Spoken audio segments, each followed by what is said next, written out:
Okay, welcome back, and happy to introduce our next speakers. We have Jarian Gibson and Patrick Coble. Both these guys are very involved with CUGC. They're CUGC local leaders and contribute quite a bit to mycugc.org. So I don't want to eat up much of their time. I'm going to let them get right into it. I'm going to turn things over to you guys right now. Patrick, I'm going to send you the screen. All right. Everyone see the screen? We're ready to roll? Shake and bake? Yep, we're ready.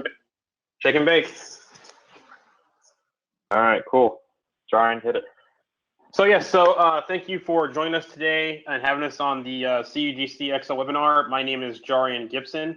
I am an independent consultant out of Kansas City. I'm a member of various community groups. I was at the Practice for Choice Solutions for a long number of years. Before going independent, I've been presenting at various conferences. Like Stephanie was saying, I'm involved in CUGC as one of the co-leaders of the Kansas City group, and I'm also one of the co-hosts of the Frontline Chatter podcast. Cool. And I'm Patrick, and I'm not as cool as Jarian. I'm a baby presenter, a little presenter, not as cool as him. And I'm a new CTA, and I'm an independent consultant too, and do Citrix and security around here, and I'm the national Citrix user group leader. So we'll kind of breeze through this. A lot of this stuff was covered at different details throughout this webinar before this, so we'll kind of breeze through this. But the main thing that's happened is since 2008 is there's been a lot more Citrix and VDI solutions. A lot of people had XenApp and they had RDS deployments. And with the advent of all that, a lot more people are using it. And the main thing that we've run into is a lot of times with MCS, with PVS, is it's all about patching. And sometimes a virtual desktop can be patched less often than a regular PC. And it's because if you crack it, you buy it. And we have the motto in Citrix is we don't cook it, we just serve it. So we just stay away from it as Citrix admins because we're just trying to make sure the Citrix infrastructure works and all the components and everything's happy. And application updates and sometimes Windows updates escape us sometimes and introduce instabilities. So that's where it comes in. The next thing, just like quite a few, has been a lot of leakers and whistleblowers. And the main point in this slide is your data is worth way more than your product. And over 2.2 billion records, usernames, passwords, addresses, spending history, you name it, medical records and stuff like that have been released in the past 3 years. And that's not counting Yahoo, who just updated that all their accounts were hacked, not just some of them. So we're talking about 3+ billion people affected in just the past 3 years. So if you haven't changed your password on any of these sites or things or businesses, you are probably going to experience identity theft. We've had lots of fun exploits over the past couple of years too, and they even get their own logos. So it's pretty fun when exploits get their own logos and their own memes. So that's fun. We already talked about ransomware and CryptoLocker. Main thing, patch. We just talked about MS-17. You got it, turn off SMB version 1, run to the hills. And then the next thing was Citrix policies. Your default Citrix policies, they can be insecure if you're worried about data exfiltration, copy paste, mapping drives, USBs turned off by default now. But don't be the person that does it, that just has an unfiltered default policy.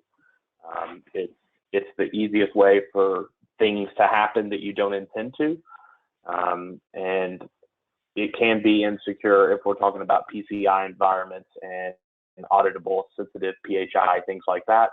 So make sure you're doing that. Disable all the mappings, control your copy paste by there.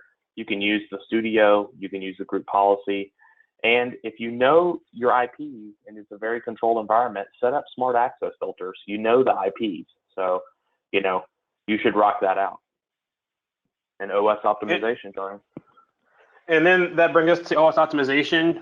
You may not think OS optimization and security go hand in hand, but they kind of do, because when we go ahead and optimize the OS, we turn things off that aren't needed. But also too, when we look at optimization, we have to look at what goes with the user experience as well. Turning some things off and disabling some things do affect the user experience. So you want to make sure that you fully test those, whether it's using things like Project VRC, using load testing tools and so forth to see what the actual impact is. But the main thing here with optimization is turn off what you don't need. That will disable certain services, disable certain registry entries and so forth. That way, that's not part of the attack surface as well. And then you look at with Citrix that recently announced at Synergy is the Citrix Optimizer. So making sure that you're downloading this tool, you're using it. It can analyze what's going on. There's templates. You can create your own templates. Once you analyze it, you can say, go ahead and implement these settings. And then if there's an issue, you can always do rollback as well. One thing I like to see out of the Optimizer tool is basically be able to export what comes out of here, and then some of this apply in Citrix policies or apply in the Workspace Environment Manager product as well. Yeah, that'd be slick. And then thinking about Windows policies, so we're looking at those. So like we talked about, some common things around AppLocker, a tool that may not be as commonly used, but it's a good tool that's built in. You can use it with group policy. You can go through the tool to set up the settings for it. You can block unauthorized applications. That way you can actually control what runs inside of your environment. A good thing there is to making sure that things that you don't know that are running out there aren't able to run by using the functionality in AppLocker. So some of the main goals here is to eliminate unknown, unwanted applications, enforce standardization in your organization, and then easily create and manage rules using group policy.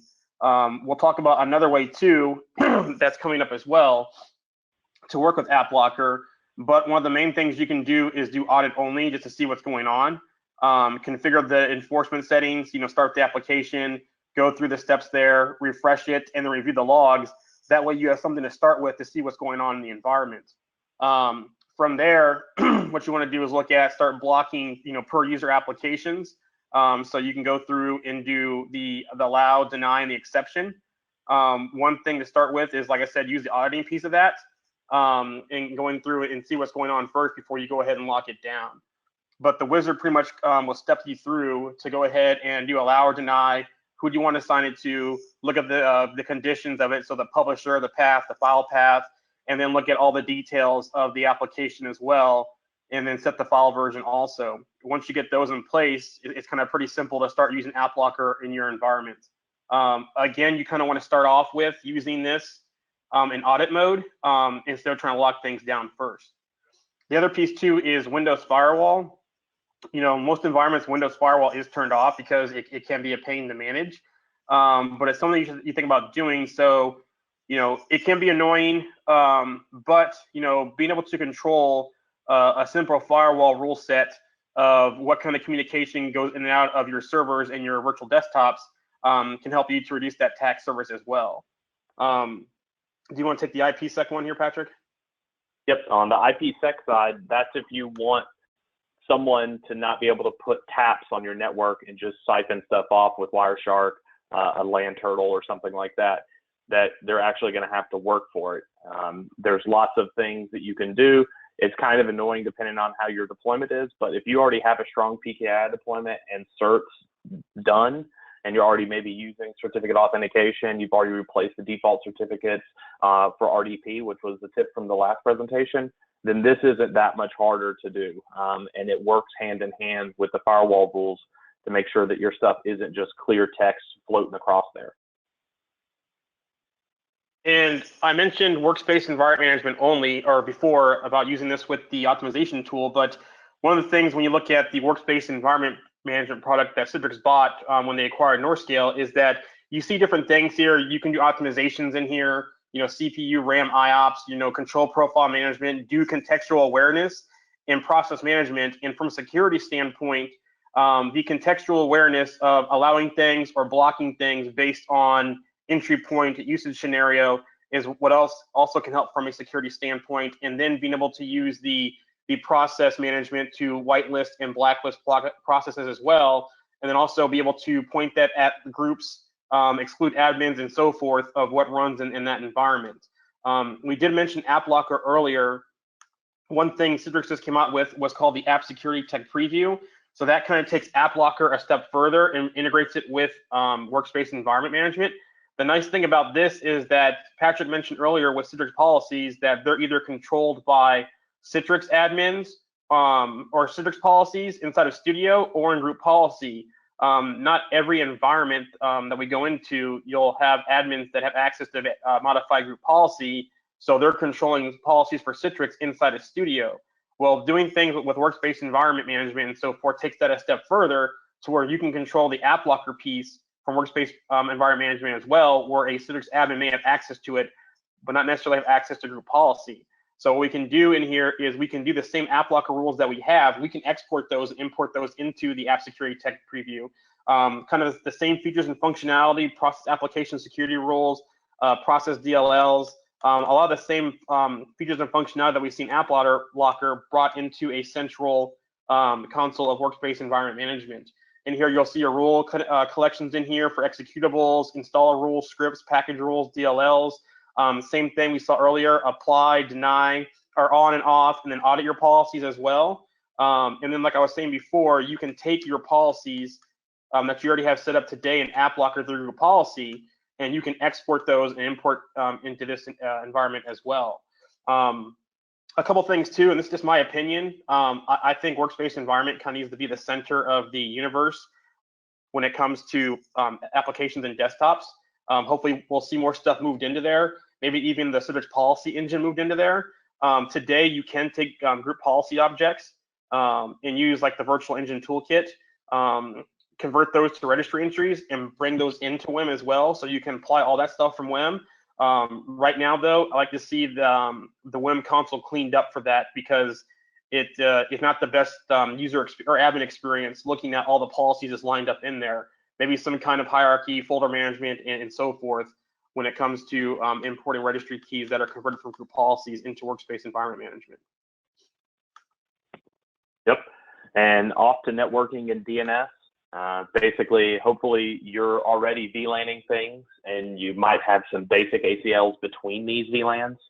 NSX is definitely an option. It's expensive. A lot of people, let's see, it just shows. Okay. But with microsegmentation, you can control rules like being able to make sure that the desktop can't talk to another desktop, because there's no instance for that. That's how lots of things proliferate when we talk about ransomware and the way they look for SMB ports open and then move laterally and pivot. And then you also know the ports that it talks to PBS, the license server, Active Directory, SQL, and then those. And you work on it until you can get rid of any rule at the bottom. And then network insight and things like that can make it easier. But look on the, look for other hyperconverged solutions and network solutions to have opportunities and abilities to do things like this soon too. And then DNS security. DNS pretty much runs Bartertown. So if you are not using DNSSEC and OpenDNS and hardening your DNS servers, there's basically like 10 steps to be able to do that. And you should do it because it's easy to spoof responses and poison your DNS servers. And obviously that's going to cause problems as you're able to do basically anything from there. And that brings us to SSL, which has been a topic, I think, of almost every speaker. Yeah, so SSL is a big one, and we even saw from Remco's session and other sessions today about, SSL or self-signed certificates, default certificates. Just like we say here, if you're using those, you're asking for trouble. Make sure you're using SHA-2 keys. Rekeying can be a task, can be a fun task. Sarcastically saying that. But it's something you need to do in your environment. A basic PKI doesn't take that much. You have built into Microsoft, setting up one, using those certificates, making sure you have some kind of trusted certificates that are maybe auto enrollment for group policy and targeting machines and so forth. But if you're in a large environment, that can be a big issue there and take more time. Just plan it out correctly. Making sure for different management layers and different communication channels, you're using certs, Netscaler management, storefront, the VDA communication, IPsec, SSL relay, XML, all those different things. And then making sure that you're looking at using TLS instead of SSL. Everything in your environment should be using, TLS, DTLS, looking at the different traffic and so forth. Anything coming in from externally, from the outside, anything you're exposing, better have some kind of SSL on it. Using things like Let's Encrypt and CertBot. There's no reason between these products and also internally using some kind of CA, there's no reason not to do SSL. So the main thing here is using SSL. For some reason, if you can't get SSL certificates, look at using Let's Encrypt.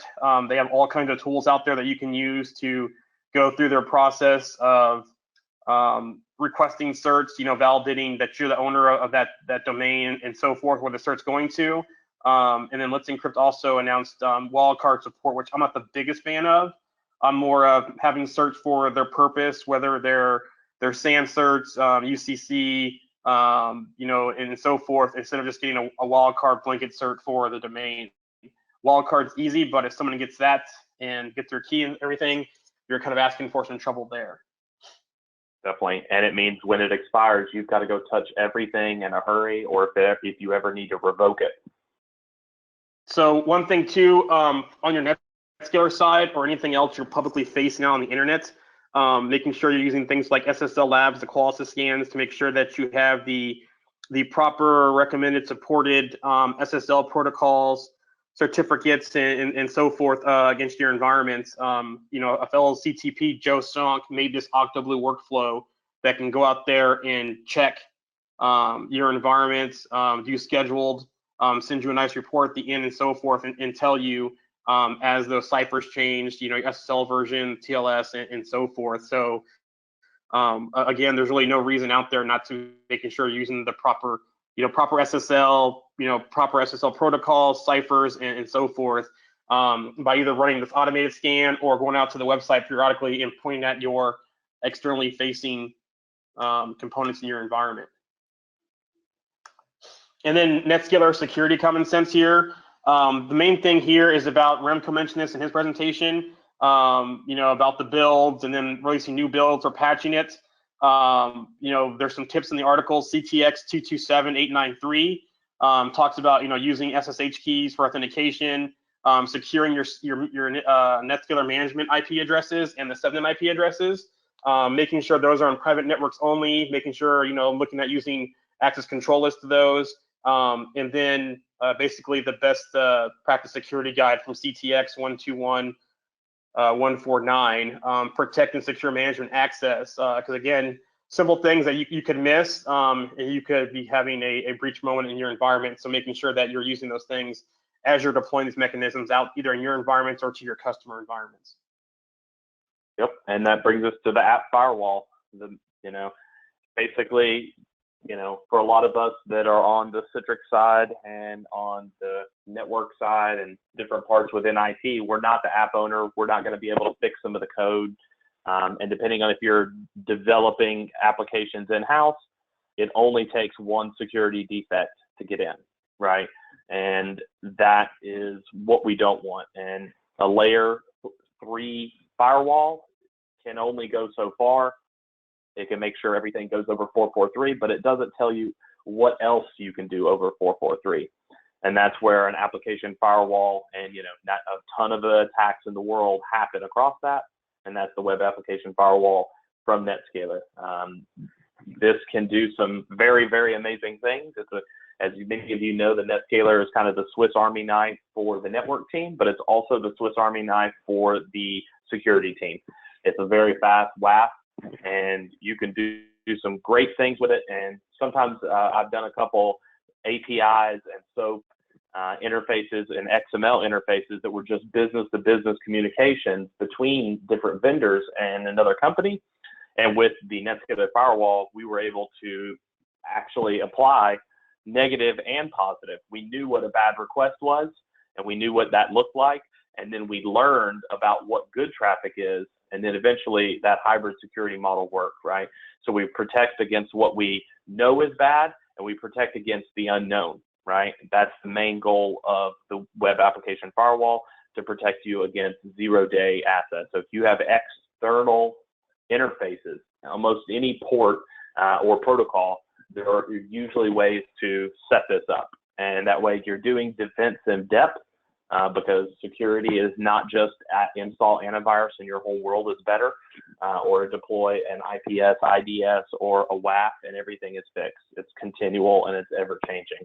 So that's why I always like setting up a Netscaler app firewall for those, setting them up for storefront, but then also out there. And if you've got a security team and you already have existing Netscaler Platinum Edition or SCXs, you should tell them that you can do some super cool things. And there's lots of online videos that can tell you how to get that going so you can do that part of it. And for Netscaler Smart Access, Smart Control, this piece here is when you're having components or users come through from the external access, or if you're one of those environments where everybody's considered untrusted. With Smart Access, Smart Control on the Netscaler, you can basically change the behavior. Run an endpoint analysis scan, control what they can see based on public resources, do some SSO application-based, a contextual HDX access of what they can do based on where they're coming from, what kind of endpoint they're on, and so forth, but basically control in their session. Jason had a nice session here earlier on Netscaler OTP. One of the main things here is this native OTP built in Netscaler. The main piece I'm trying to get across here with this piece is, if you're Netscaler Enterprise or above, you have no reason not to use multi-factor authentication, because this is built in. There's the build that it starts with. George Spears, who's a new CTA, he has a great step-by-step blog out there and explains it very well and how to go through it. One of the main things with this that I hope seeing improved is the access portal for it is not really as secure as it could be, meaning that should be multi-factor enabled as well.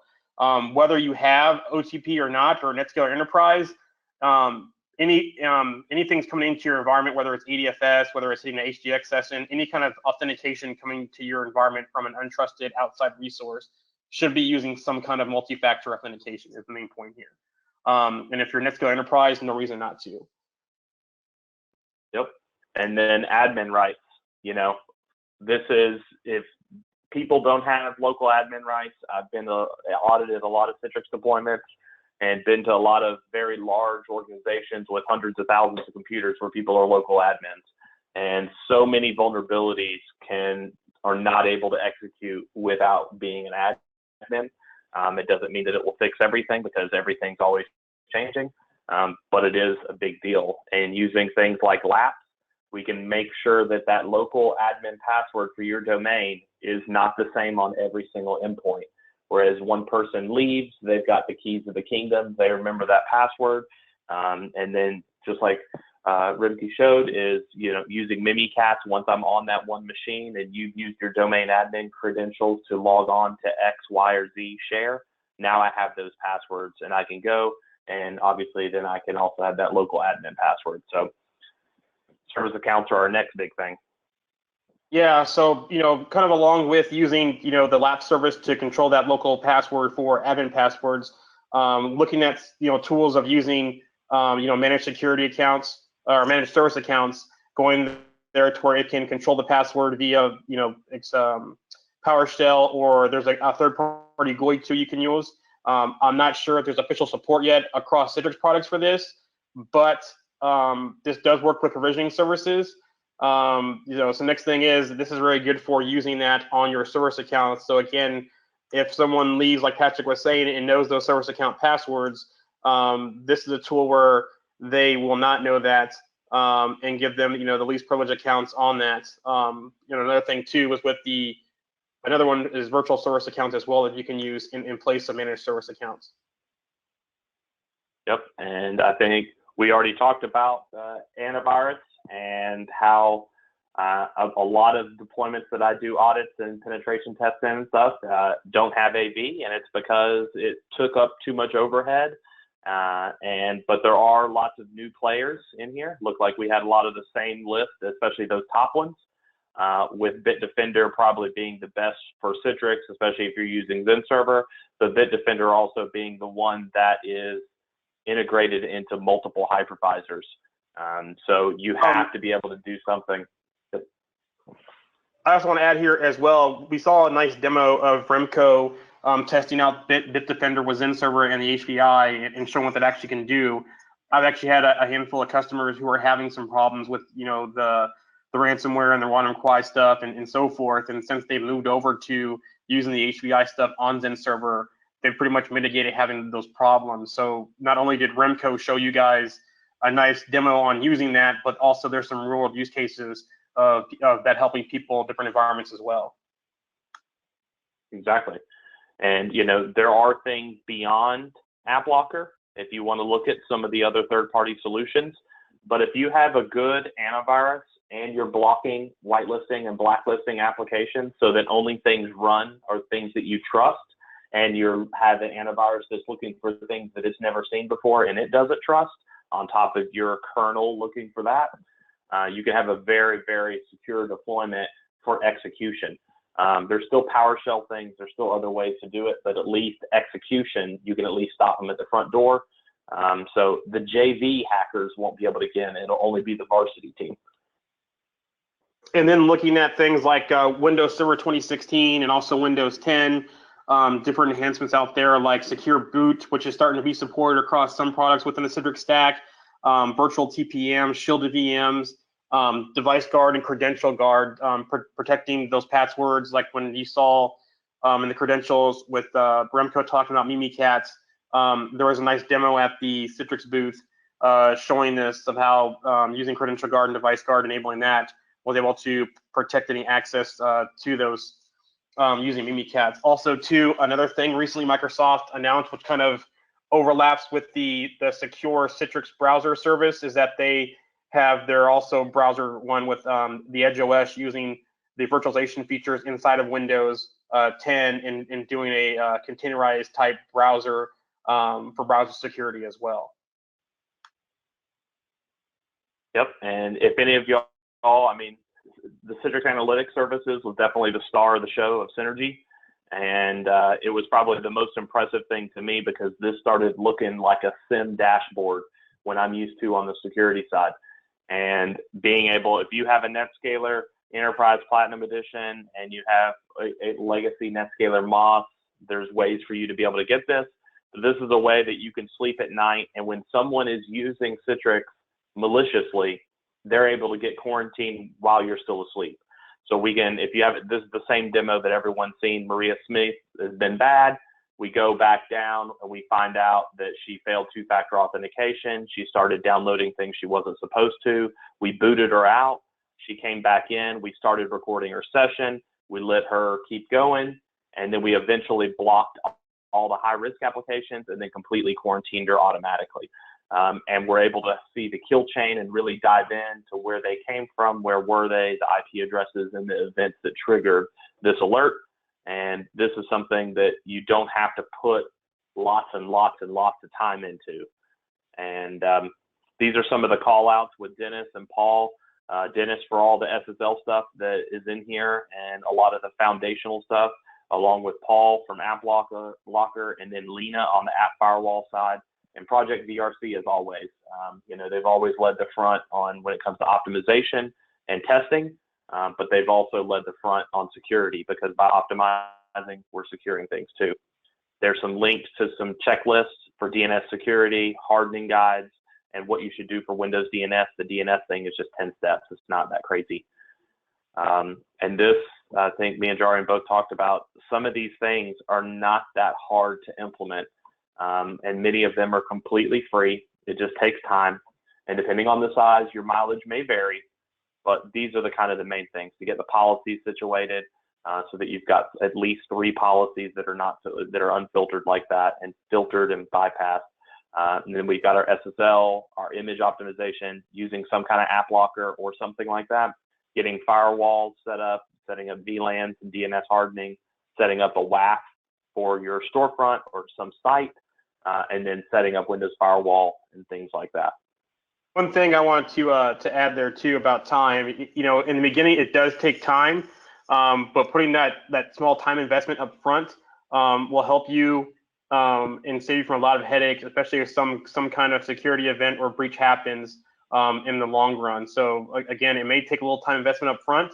There's tools out there you can use, but taking that time now will save your bacon down the road at some point. Agreed. And many of these things are some of the stuff we've talked about. And, this is going to help you do a whole lot of stuff. And, getting antivirus back on the image, tuned, a next generation one, especially an integrated one into the hypervisor like Bitdefender, is highly, highly, highly recommended to at least slow the attacks or at least alert of an attack. And we're working before the end of the year to get some of these things step by step. And a couple of blog articles that me and Jarian are working on so that we'll be able to do that. And you don't need to be the Lone Ranger. You probably have other people on your team to do this and help you. But, be the driving force to make these changes. And if you can only take 2 or 3 things from the past couple sessions and the next couple sessions, definitely do them and apply them, right? You most likely, if you're a big organization, you've got lots of teams that can help you out. So this is basically what we're trying to work on, what the default policy should be, image optimization, how to do it, how to pick a good AV and then tune it, because if you don't tune it correctly, it's going to cause problems, especially in non-persistent virtual desktops or non-persistent RDA servers. Getting SSL set up, Windows Firewall microsegmentation, and how to get DNS secure and Windows Application Firewalls. And this goes back to there.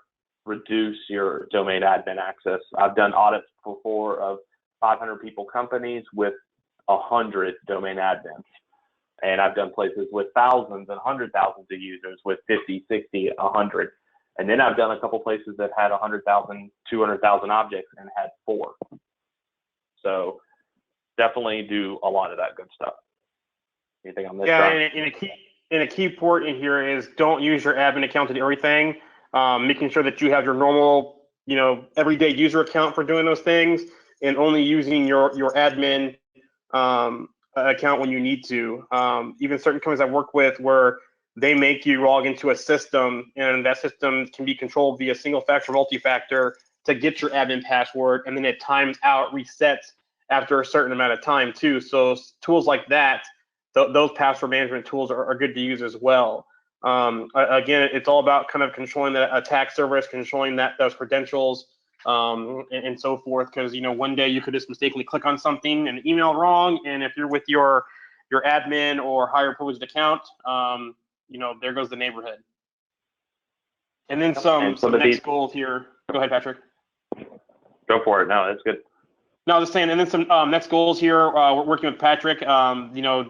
The policy showdown with Citrix and VMware, which one's more secure, then kind of what you need to turn off from default policies, looking at Windows firewalls, protecting, your infrastructure servers, looking at, different RDP exclusions, PS remoting, SMB, things like what Remco pointed out as well, network level authentication, proper certificates, looking at lockdown guides per solution, or making those lockdown guides per solution for different products. And then scheduling security updates, updating your master image, especially those that are non-persistent, so machine creation services, provisioning services, instant clones, link clones, and so forth. And then what else we go over from things that we're testing and going back and forth discussing. With that, we are done, but we have a little extra time, so we can take some time to answer questions. Stephanie, is that still good to go? Or is the next presenter ready? Yeah, so I think you can do a couple of questions. I know that you've already been answering some of them in line, but let me see if I can scroll through these. And Jarian, or was that you answering a couple of them in line? Yeah, so about the certificates, making sure that not using any kind of self-sign, using some kind of internal CA or UCC or SANCERT to kind of control that communication between your components. There was one about making AppLocker easy, and that app security tech preview for Workspace environment management is already out, so you can start testing that today in your environments. If you're an enterprise or platinum customer with XenAppers and desktop, there's no reason not to start looking at WIM for some kind of standpoint of using the optimization, using the whitelist, blacklist, the app security tech preview, the contextual stuff. So if you have that entitlement, make sure that you're taking advantage of and looking at WIM as a solution. Let's see other questions here that may not have been answered.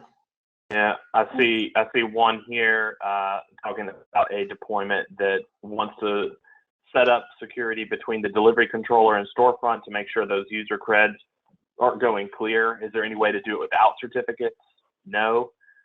You're going to have to use a certificate, but the good thing is you can use free certificates and self-signed certificates. The key is, just like if you have a VMware deployment with Citrix and you need the vCenter certificate, you just need to install that public key on the delivery controller and the storefront server so that they know that that self-signed key is trusted and you put it in the correct store.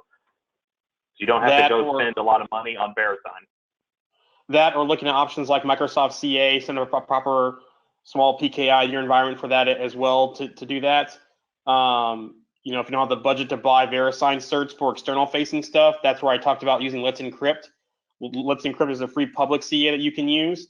As long as you can show that you can provide some kind of validation for what you're making certs for, you can get issues searched from there.